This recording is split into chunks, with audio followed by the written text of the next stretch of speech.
Thank you, Ryan, for letting us get a little glimpse of your life with the adaptive equipment, how you remain productive each day. And that's what this series is about. And we're going to wrap this season up talking a little bit more in depth about what it is actually to live with ALS. So far in this series, we've talked about bathroom remodels, an exterior ramp and lifts and transitions, and how to make your home and your environment safe and accessible. We're going to wrap this series up talking a little bit about our story and what it's been like for us living with this disease. And then we're going to bring in some familiar faces to share a little bit from their side. We'll also be doing a step-by-step guide to show what to do when you're diagnosed. So I hope you'll follow along and hopefully share this with family members who might benefit from this story. Now, I know our story's been shared a few times, but I think it starts with us dancing. That's how our story starts. Yes, it does. We began dancing and dating. He was diagnosed at 41 years old, almost 9 years ago, with ALS.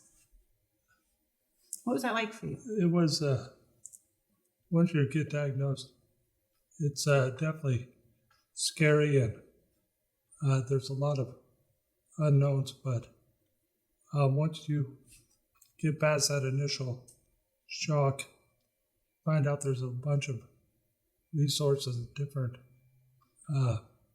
technology and things out there to let you keep on doing what you want to do with your life.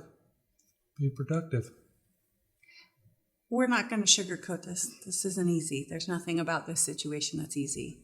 There's a lot of tools in the toolbox that families can reach out to ask for help, to learn about.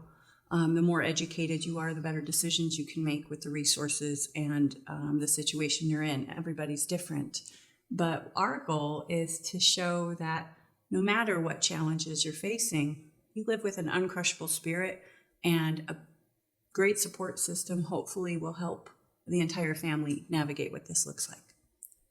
One of the biggest things I'd advise other people living with ALS is don't limit yourself because of the disease. Ask questions. Find people that will help you do the things you want to do, because they're out there. Just got to ask. Mm-hmm. The ALS community is a tight-knit, small group. ALS is still relatively rare. Depending on what website you go to, you'll see that in the United States, roughly 19 to 30,000 people live with ALS every year. But those numbers, they're changing constantly, and here's why. I like to say there's 3 different kinds of ALS. Now, there's different types, and we could get into the scientific background, but really there's 3 kinds of ALS. There's the ALS that goes really fast. I mean, within a year, diagnosis to the time of death is about a year. That one's hard. I'm not going to lie. That one is hard to plan for. It's hard to get the resources and support that a family needs to navigate what that looks like. Then there's the other kind, which is the averages, the 3 to 5 years. And you can still put a lot in that 3 to 5 years for that family. A lot of living can happen. But then there's the third kind, which are like Matthew. Matthew's one of 20% that's lived more than 5 years. So what happens when you live a long time with this disease? How do you live a high quality life for you and your family? Well, first, we need accessibility in the home. You have to have a safe environment. You've got to be able to get in and out. 2, you need your support system in place. And it's not just one caregiver. It's going to take a team. And 3, it's going to take your tools. That's where your technology comes in. And that's what we hope to share with you, is how to put planning and prepare in place so that families can still thrive with this disease like we have. From a disease point of view, the biggest struggle I've had is the feeling like a burden, needing help with everything from dressing to hygiene to using the bathroom. And it becomes, you feel like a burden.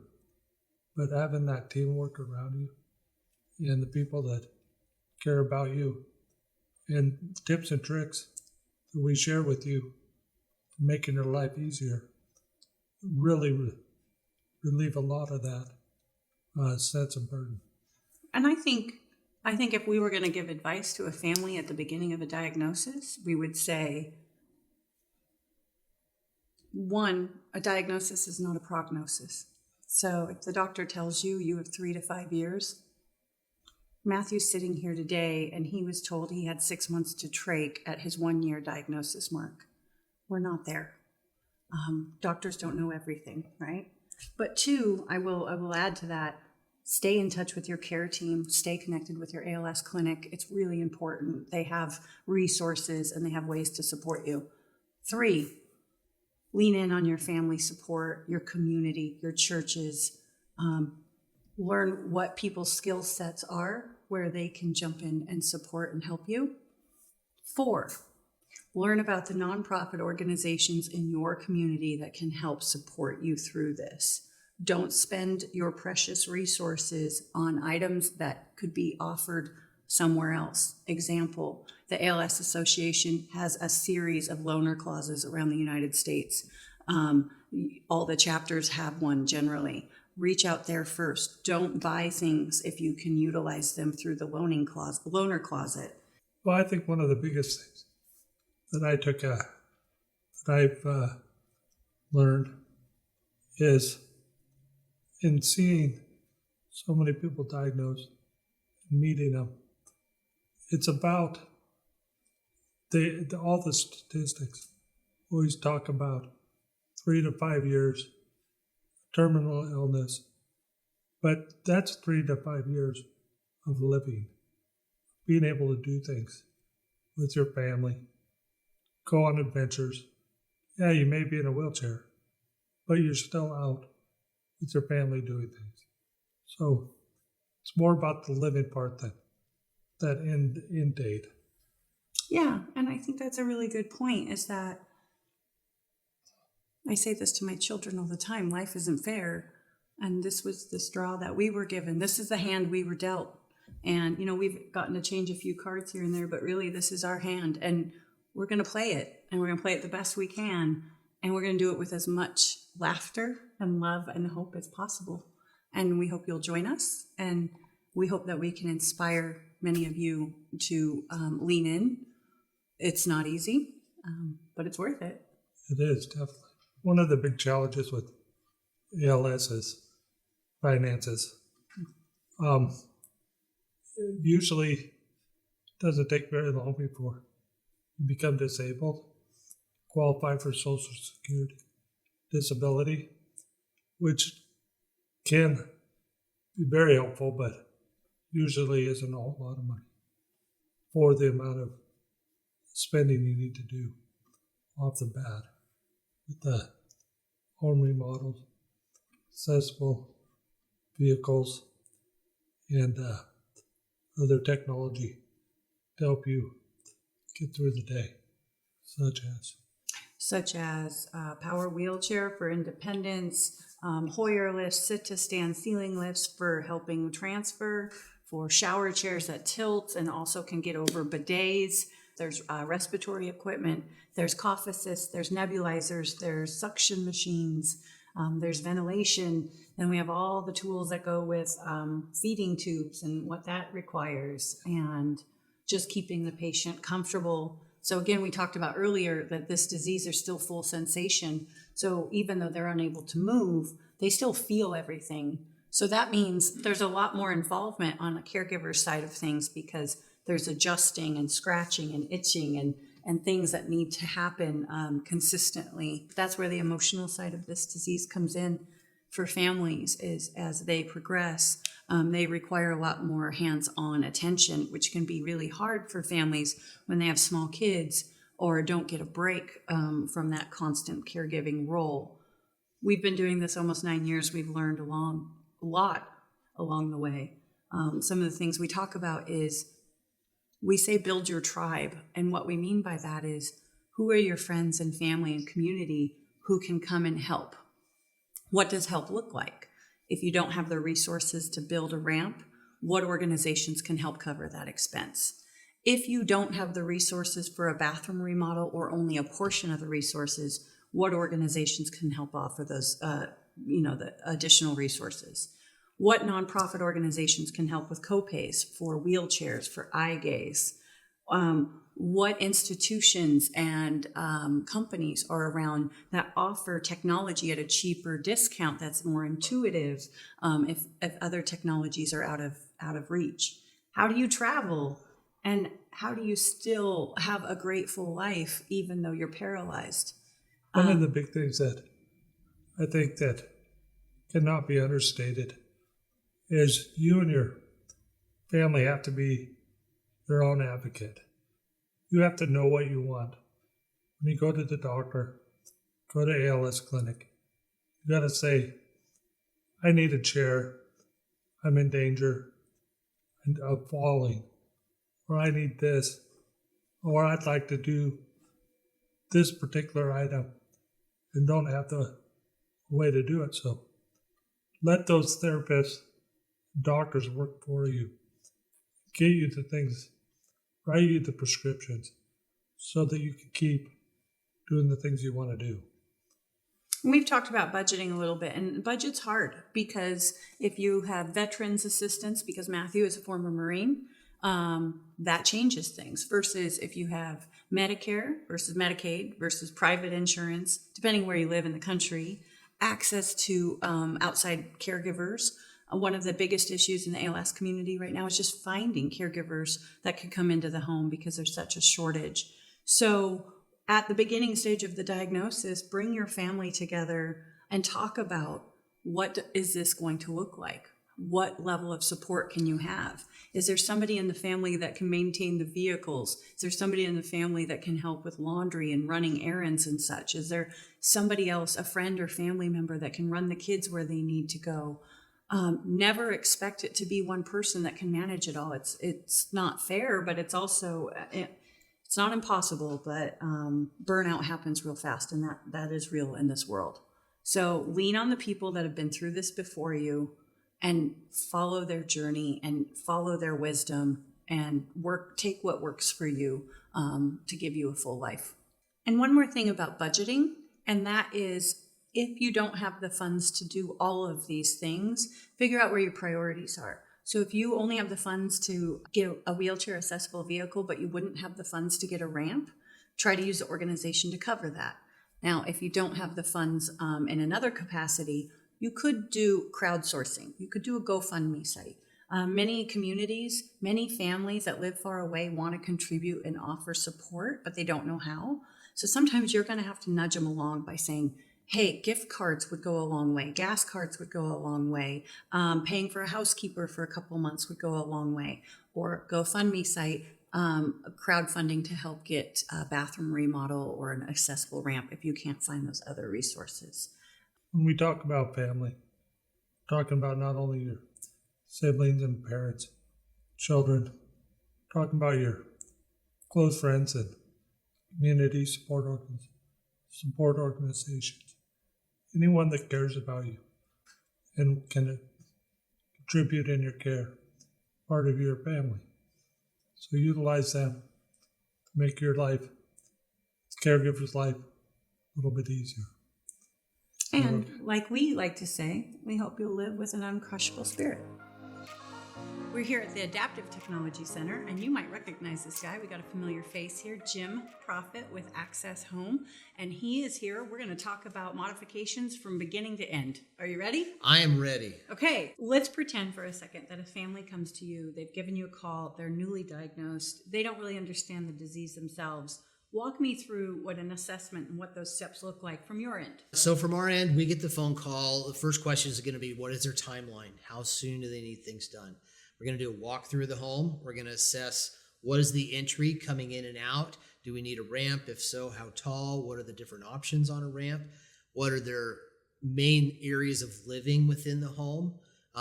Bedroom, bathroom, access to living space, and what are the transitions? What are the floors? Primarily, though, we're probably going to spend most of our time looking in the bathroom and seeing what that bathroom looks like. The question I'm going to ask initially, or at least maybe tell them, is that I tend to be a minimalist without looking at how do we blow out walls, how do we do all these fancy things, what are the minimal things that we need to do to make this accessible? Is there enough space around the toilet that a caregiver can assist in And helping safely do transfers. safely do transfers? Is there the space inside the shower that someone could be rolled in? Can we do a shower that's going to be a true zero entry? When water's going to come out and be on the floor, can we make sure that we've got a good floor system with non-slip tile that's going to be accessible? What do you anticipate a general timeline should look like for families? Because I've seen situations that are heartbreaking where contractors drag the job out for 6 months to a year and the family doesn't even get to utilize the space.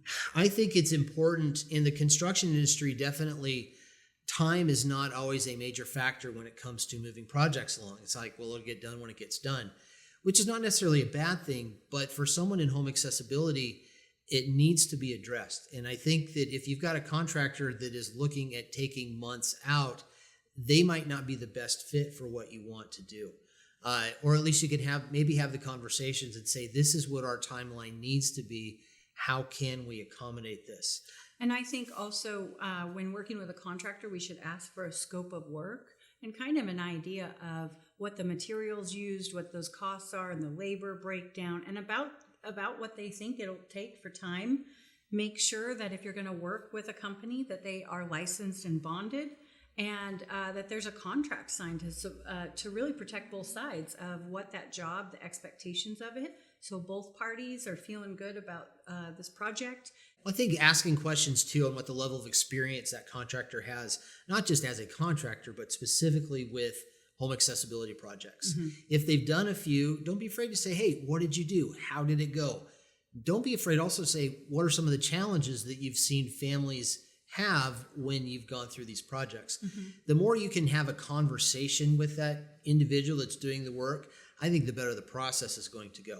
And also be aware that there's contractors out there or even volunteers who have a good heart that want to do the work, but don't necessarily have the experience to even know what they don't know. Yeah. So asking a lot of questions, and if something seems a little funny or seems a little off or doesn't make sense, don't be afraid to say, hey, this doesn't make sense to me.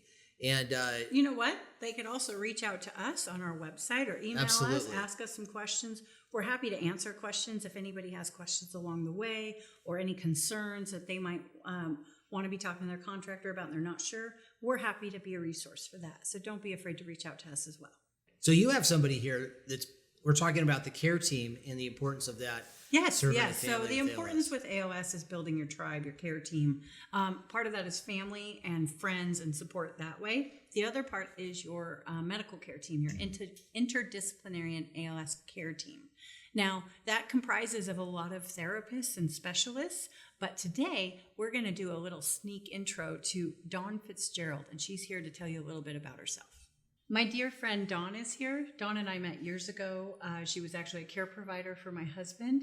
And I would like you to introduce yourself and tell us a little bit about your background as a PT and with ALS. Well, first, thanks for having me here. I'm glad you're here. It's so fun to be a part of this amazing project that you guys are doing. And I'm looking forward to promoting it to future patients and families that I see it's going to be a great tool to use. Thanks. So my name is Dawn Fitzgerald. I'm a physical therapist.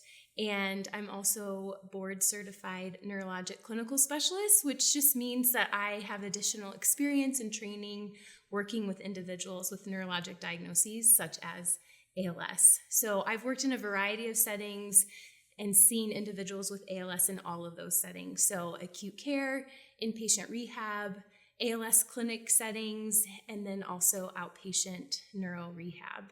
So it's there where I met Matt and Theresa, and they are a joy to know. And we're friends now. So, Yeah. And then I get roped into these great projects. So I'm glad to be here. I'm glad you're here. Thank you. Mm-hmm. So just tell us from your perspective with ALS. Obviously, you have a lot of experience, not just in the ALS community, but treating it and helping families. From a home modifications viewpoint, what would a physical therapist role look like for a family? Like, should a family expect? Well, it's important that the physical therapist and occupational therapists or speech therapists, we're a big team. We like working together. And it's important that your rehab team understands ALS as a disease and that it is progressive. Our role is not necessarily to restore function, but it's to hopefully maintain function and compensate for loss of function. And we do that by doing regular assessments, having regular touch points with the individual with ALS. So maybe we're not seeing someone for 8 visits and then saying, see you later. It's more of a infrequent but continual process of following up with these patients so that we can monitor how they're progressing. So when they're in their home, maybe we notice that they're starting to drag their foot. So we can make recommendations on maybe a brace that they can wear so they can continue to walk. Or maybe it's more beneficial for them to use a walker.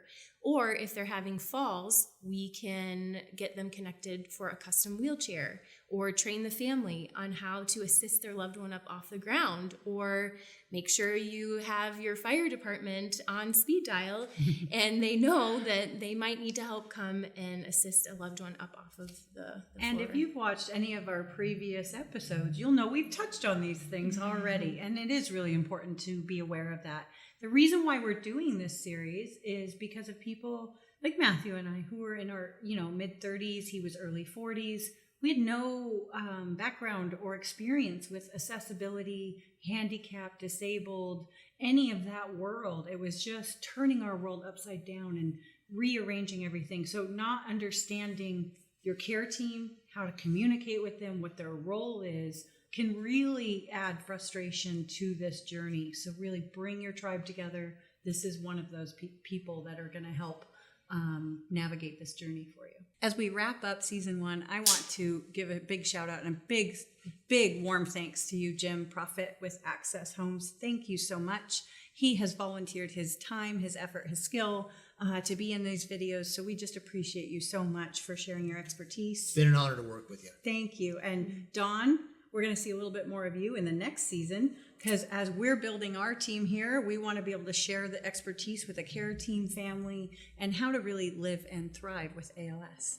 And we cannot forget a big thank you to ALS Finding a Cure We Care, because without their support, this wouldn't be possible. And as always, Uncrushable Spirit. And you're going to cut that part out, James.